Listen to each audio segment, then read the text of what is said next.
किसी ने बड़े कमाल की बात कही है कि बहुत ढूंढा उन्हें पूजा श्लोक और स्तुति में, अंत में प्रभु मिले प्रेम सेवा स्नेह और सहानुभूति में।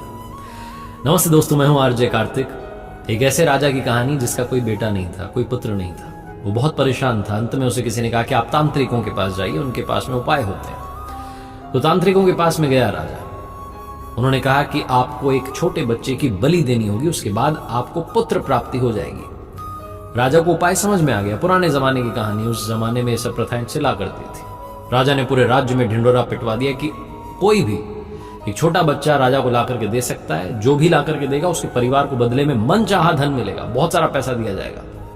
उस राज्य में एक गरीब परिवार था, उनके बहुत सारे बच्चे थे। तो उन्होंने सोचा कि एक बच्चा है, निकम्मा है, नाकारा, कोई काम तो करता नहीं, इसको दे देते हैं ले जा करके राजा को।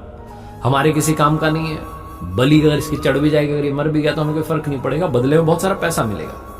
ये सोच करके उस परिवार ने उस बच्चे को राजा को सौंप दिया।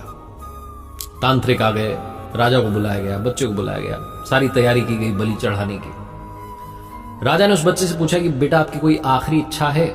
तो उस बच्चे ने कहा हाँ, मुझे थोड़ी रेत ला करके दे दीजिए, मिट्टी ला करके दे दीजिए। राजा को समझ में नहीं आया, पता नहीं क्या करेगा।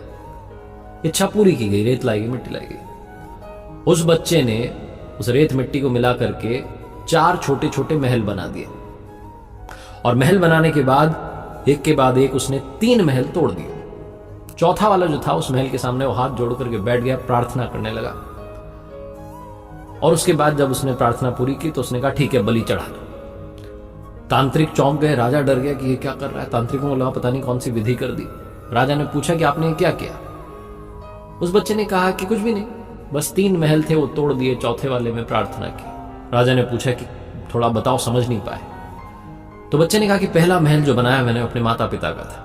मेरे माता पिता की, मेरे मम्मी पापा की जिम्मेदारी थी कि वो मेरी रक्षा करते, लेकिन उन्होंने पैसे के लिए मुझे बेच दिया। दूसरा महल रिश्तेदारों का था, सगे संबंधियों का था। उनकी जिम्मेदारी थी, कर्तव्य था कि मेरे माँ बाप को सिखाते समझाते कि ऐसा ना करें। उन्होंने भी नहीं समझाया, तो उस महल को भी मैंने तोड़ दिया। तीसरा महल जो था वो राजा का था, आपका था। राजा का तो कर्तव्य होता है कि प्रजा की रक्षा करे। आपने तो मेरी बलि चढ़ाने की तैयारी कर ली है, आपका महल भी मैंने तोड़ दिया। और चौथा महल जो है वो भगवान का है, प्रभु का है। उनके सामने मैंने प्रार्थना की और उनसे कहा कि अब आप देख लेना। बस यही था।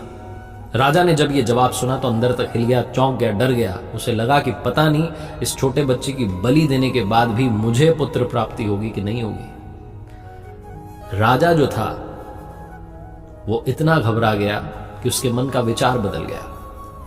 उसने सोचा कि पुत्र प्राप्ति होगी नहीं होगी ये तो भविष्य की बात है, क्यों ना इस समझदार बच्चे को ही गोद ले लेता हूं और अपना बेटा मान करके राजकुमार घोषित कर देता हूं। राजा ने बिल्कुल वही किया, उस बच्चे को गोद लिया और अगला राजकुमार घोषित कर दिया। छोटी सी कहानी, लेकिन सार यह है कि जीवन में जब सब तरफ से रास्ते बंद हो जाते हैं, दरवाजे बंद हो जाते हैं, एक दरवाजा हमेशा खुला होता है, वो है प्रभु का।